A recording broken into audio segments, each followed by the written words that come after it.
nagpagmasdan ang pangyayari.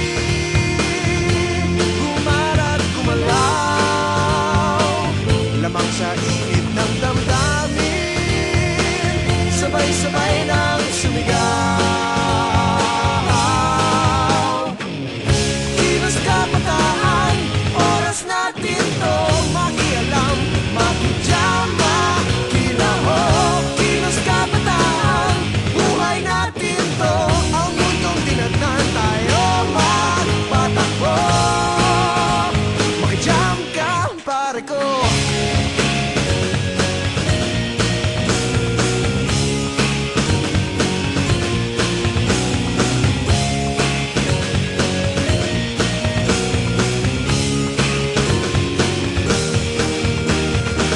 Huwag nagpagmasdan ang pangyayari.